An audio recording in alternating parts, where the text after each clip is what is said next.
Today we're going to change brakes on a 2011 Impala, and in order to do this we're going to need to obviously jack the car up and make sure that the car doesn't roll. So engage your parking brake and put chocks behind the rear wheels if you're doing the fronts first, and then we can start to jack the car up, and then we'll put the car on jack stands so that it's not going to move around while we're working, and we'll start to undo the lug nuts and then get to the brakes themselves. This procedure should work on all 2006 to 2011 Impalas of any body type, any trim level, except for the police package, which I believe has different brakes. So this should apply generally to all those different models, and also to some other GM vehicles with similar bolt pattern and brake configurations as well. So let's get to setting the car up and jacking it up, and then we'll get into the details of the brakes later.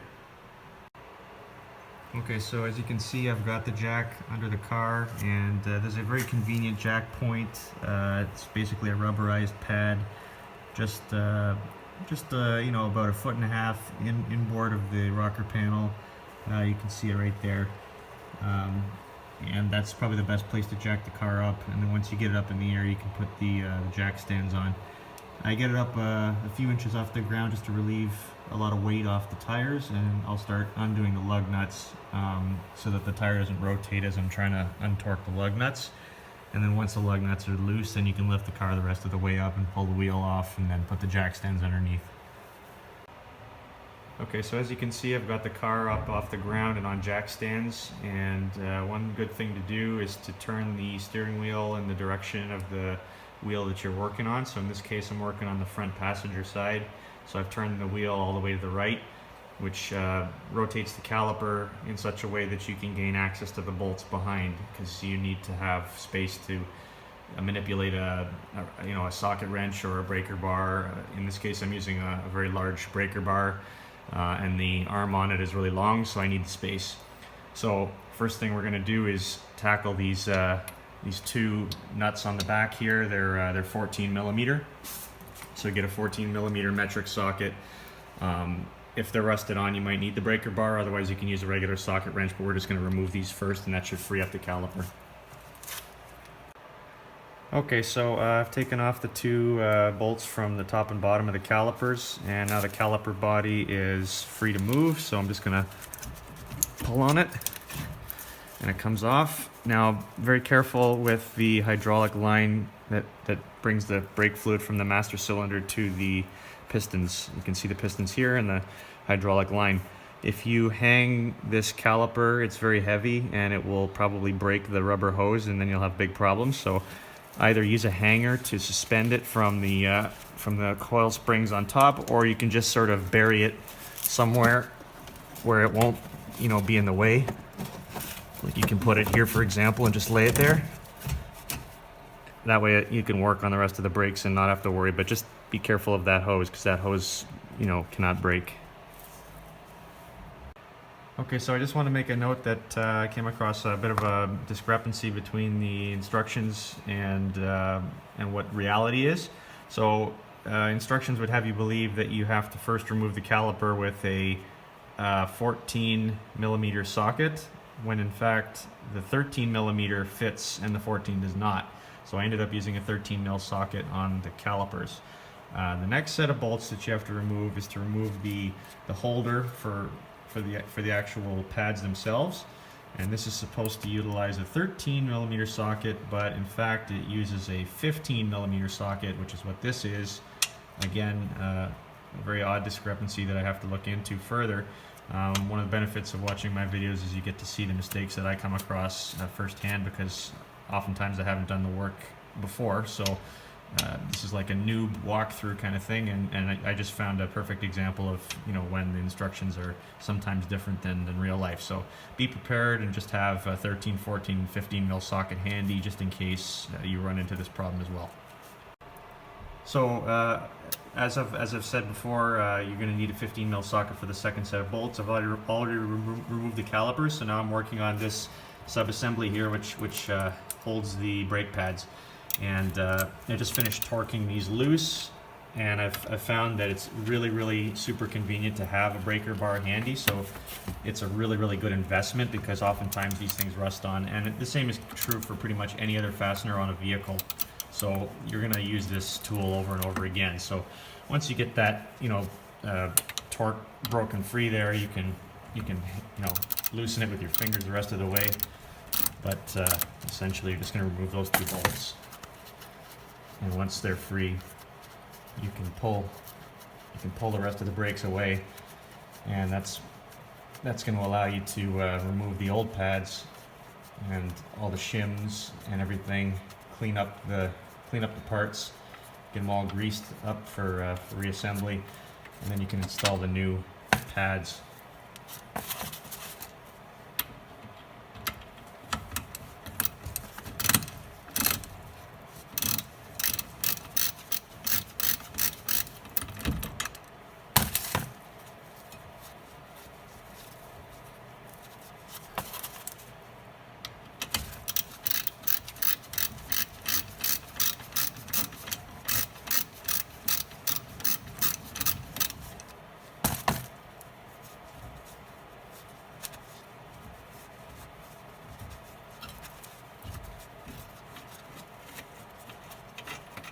One other thing I'd like to comment on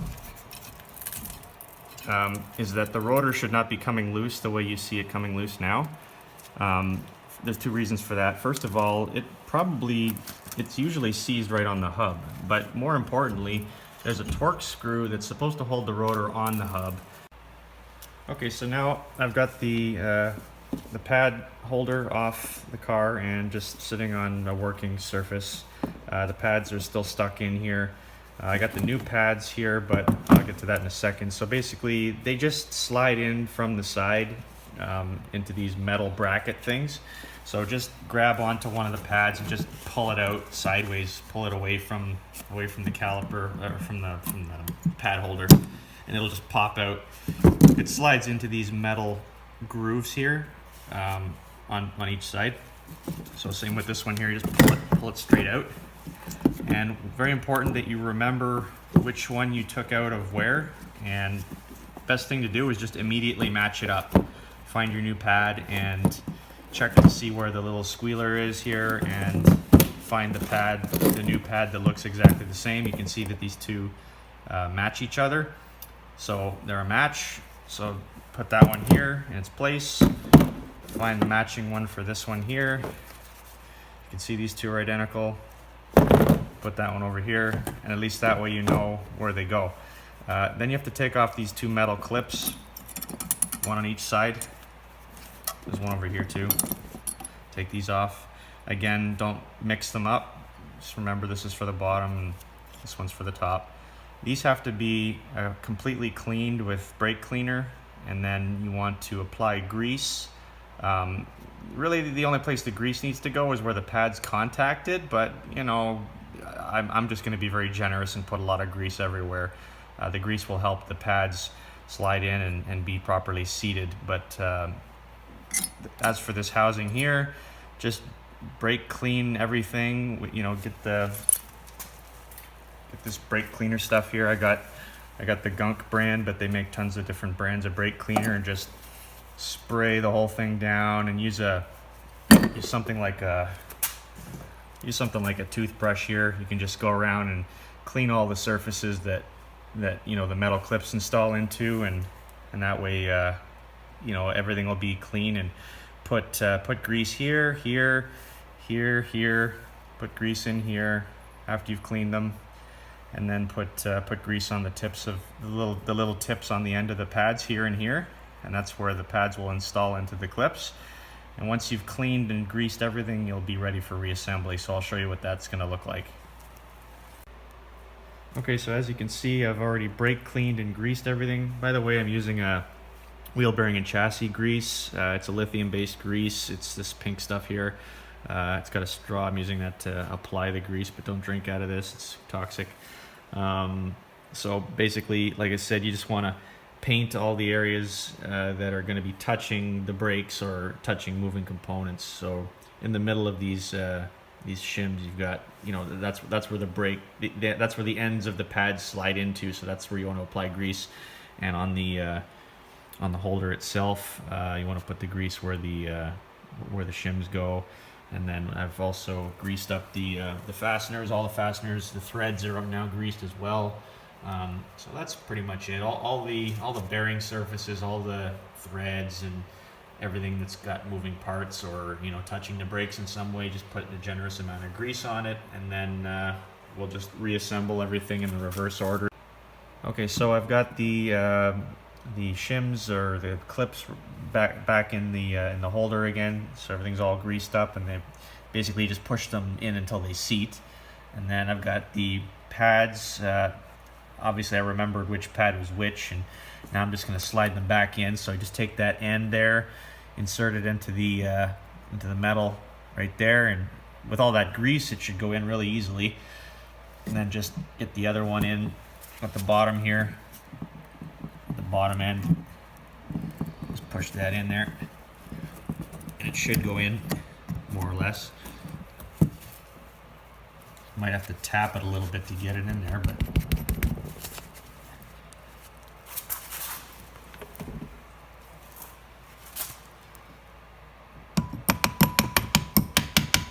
there. So that's pretty much in. Good.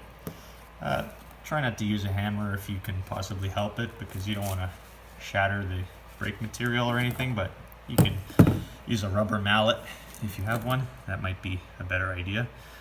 And then the second pad goes in.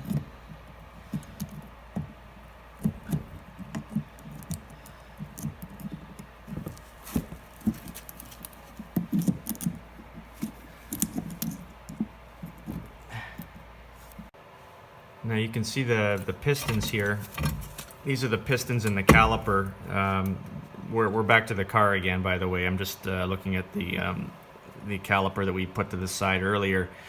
So when you're using your car and you're pressing on the brakes, the master cylinder forces hydraulic fluid down this line into this manifold here, and then it pushes these pistons forward, which puts pressure on the brake pads.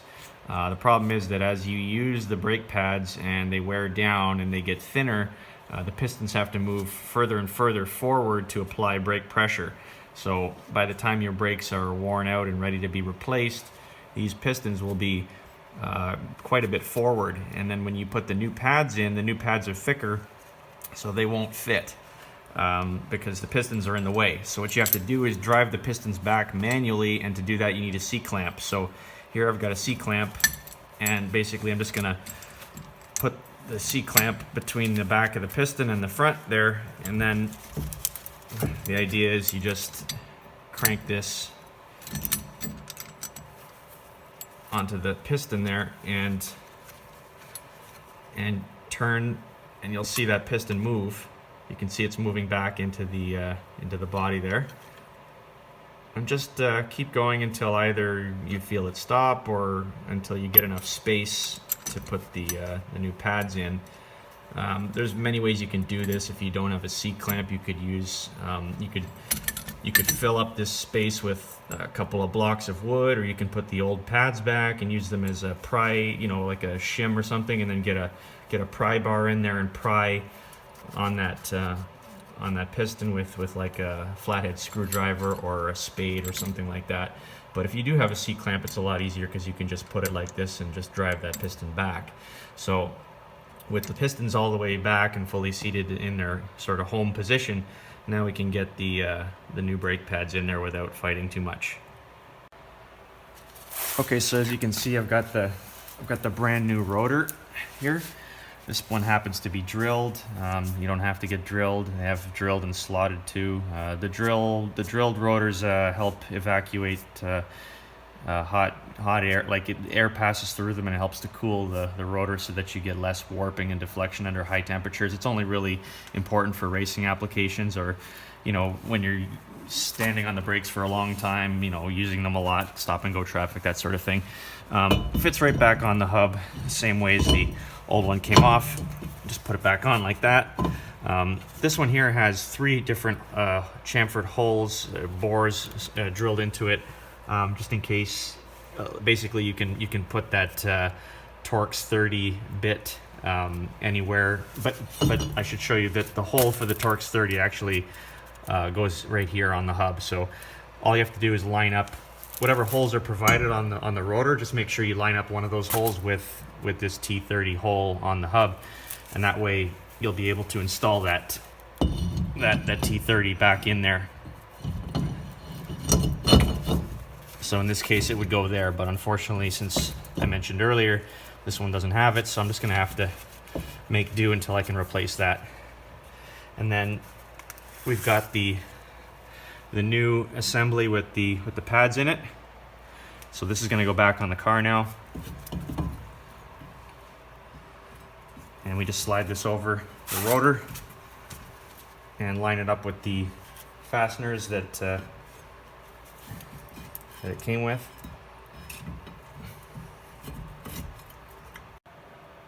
Okay, I'll stress again that it's very important to have that Torx T30 holding the rotor in place, because without that, the whole assembly is just sort of wandering around where it feels like, and it's really hard to get the pad holder back on. I was having trouble lining the bolts up because everything was sort of moving around, but I finally got the fasteners back on, so I'm just torquing them down.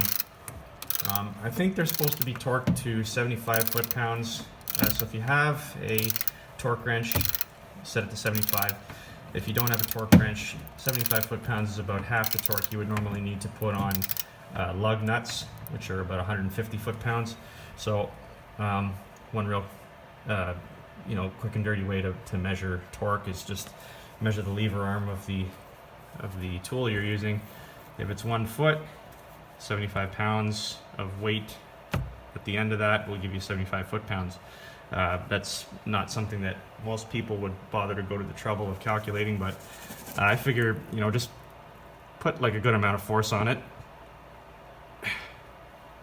You can tell by feeling it when it's on there, and you don't want it to come off. And just do the same to the other one.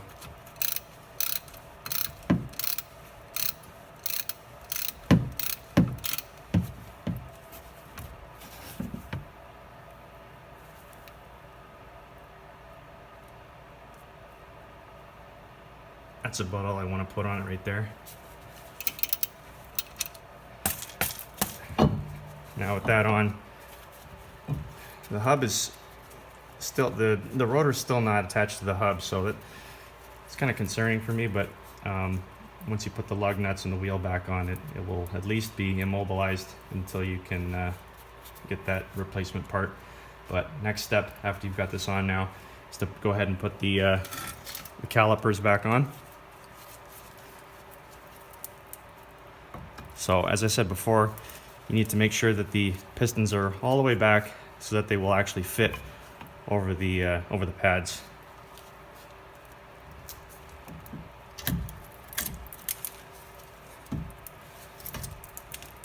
And again, you're going to want to line up this hole here, and the fasteners will go through here and the one on the bottom, and you'll just torque those down as well.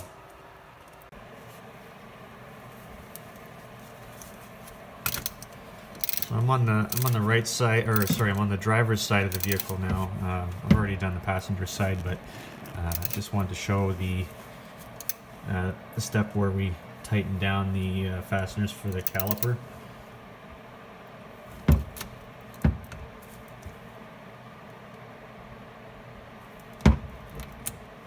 That one's done. Then we go to the bottom. This one down here.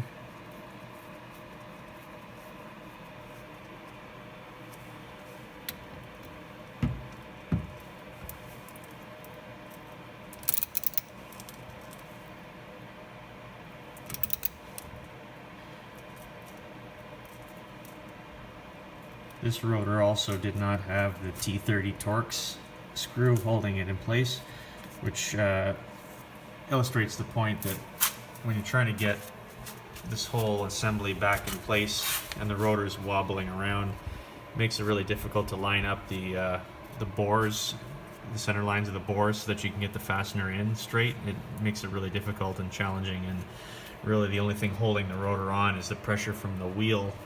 When you put the wheel back on these studs, it's just the pressure from the lug nuts holding the wheel to the rotor to everything else. So if you're missing that Torx like I am, get it replaced. So now that we've got all this reassembled, everything's firm and solid. Make sure your hydraulic line is not twisted. If it's twisted and you turn the wheel hard over to one side or the other, it'll rip. Now we're just going to put the wheel back on and tighten up the lug nuts just as if you were changing your tires or something like that. And we're pretty much done with the brakes on the front, so next I'll show you the rear.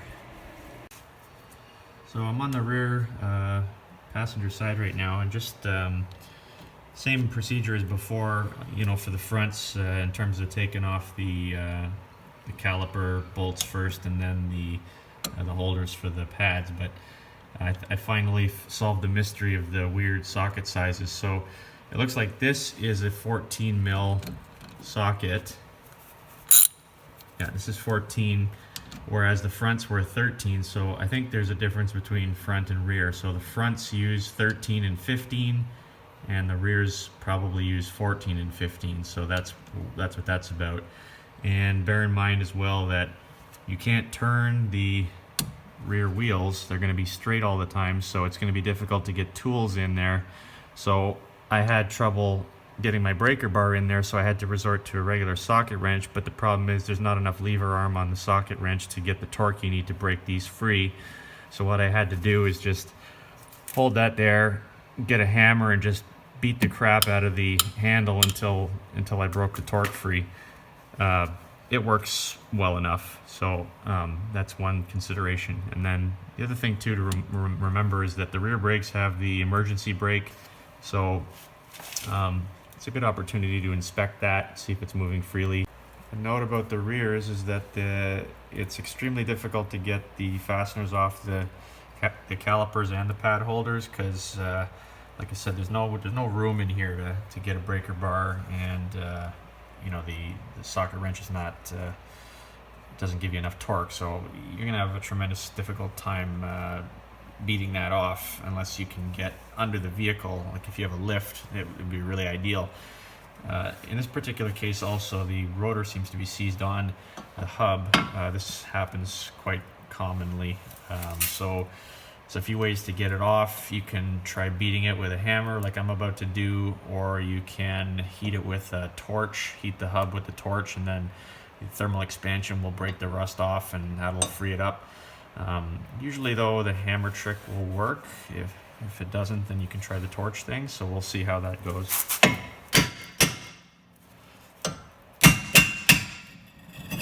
Okay, so it worked, and you can see it's coming off. So that's how you get that off. And then check the condition of the hub underneath. This is something I didn't mention earlier, but if there's a lot of rust, I mean, this is kind of superficial rust, but if there's a lot of rust that's causing the surface to be out of plane, or you know, it's not flat anymore, you'll have to sand and you know, prep that surface so that the new rotor that you put on there can mate well to it and be nice and flat. That's kind of important. And also on this caliper over here, not only do you have the hydraulic line, but you've also got this e-brake cable that's connected to it, which makes maneuvering that out of the way a little bit of a hassle. And also, like I said, you know, just make sure you don't damage anything and make sure everything's intact. And you know, you can do a function test on the e-brake while it's apart, you know, to see that it's actually working. The C-clamp that I bought, while it worked well on the front pistons, it doesn't work very well at all on the rear pistons. You might have to use a different method to try to, you know, put that piston back home again.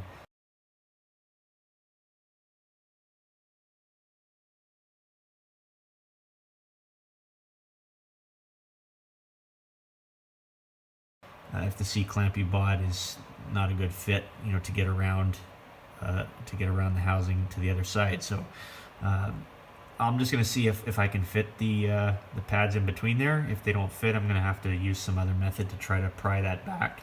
But for now, it looks like it's maybe it might just fit in anyway. So we'll see if it fits.